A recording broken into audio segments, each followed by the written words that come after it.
morning. This is Jeff Godfrey, nurse practitioner from Recovery Gone Viral 2.0, and welcome. It's great to see all the freedom fighters today. On today's live show, I gave lots of homage we got homage to Phoenix doing well. We got homage to Duck Couple.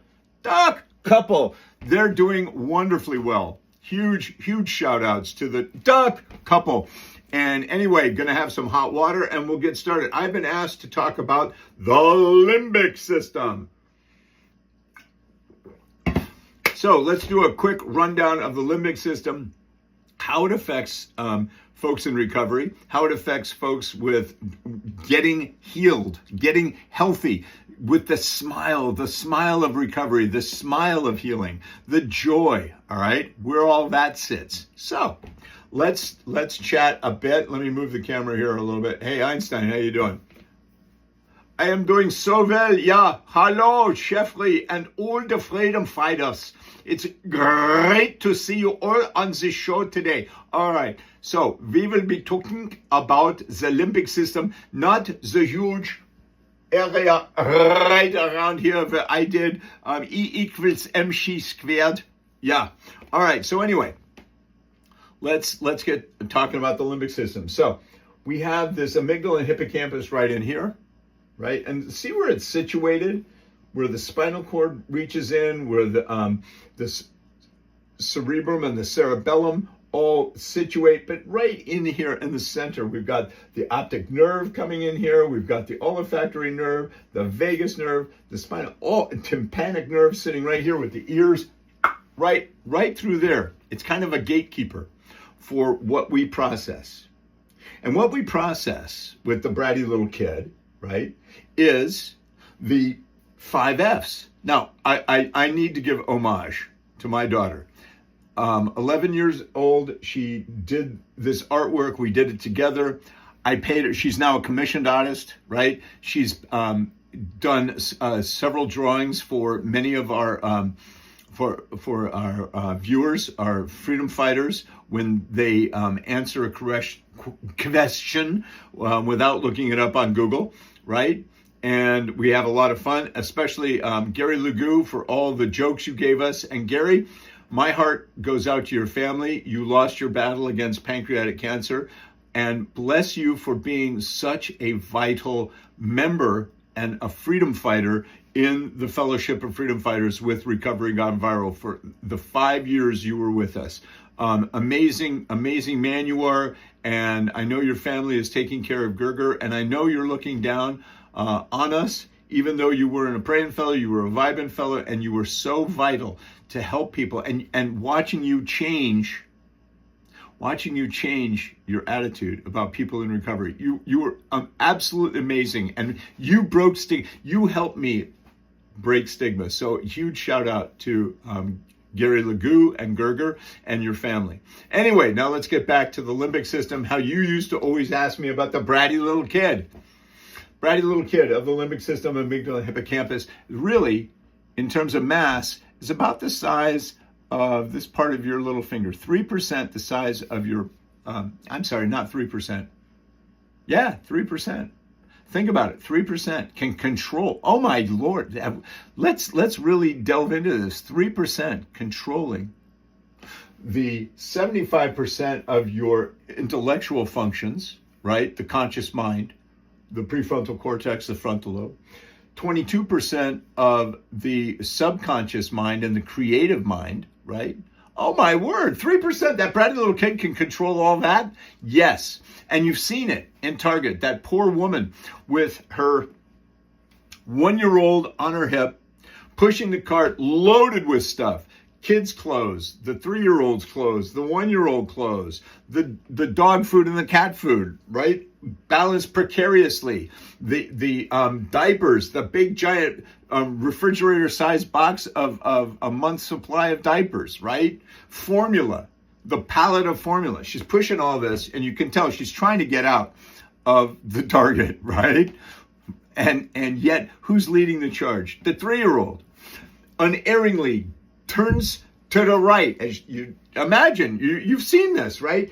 down, going toward the cash registers.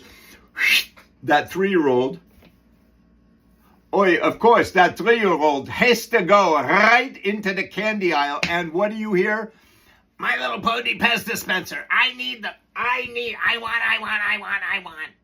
That My Little Pony Pez dispenser. And you still hear the calm, harried voice of reason. Honey, we got to get home. I got to get little Anastasia down for her nap. And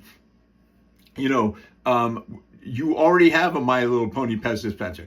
Yeah, but I have Rainbow Dash and I want Pinkie Pie. I need Pinkie Pie. Oh my God. Right? Oh my word.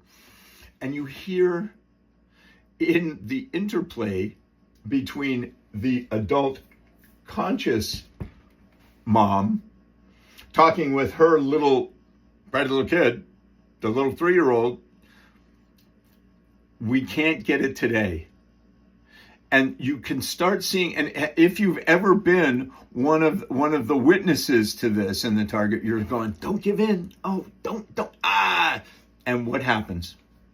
Typically, the mom will give in because one of the embarrassment of having everybody in the target kind of focusing her attention on her and everything that's coming into her brain is overpowered with the 5 F's. Now, my daughter, when she drew this, and we wrote out the 5 F's, she says, Papa, don't give it so easily to make them work for it. So anybody can tell me what the 5 F's? Anyone? Bueller. Come on, Einstein. Yeah. What are the 5 F's from the limbic system? Yeah, can anyone over there? Yeah, over there. Francis Debbie or Stephanie or whoever. Right. Okay, so they're fight or flight. And we all know fight or flight. That keeps us alive. Really, really important to have fight or flight, right?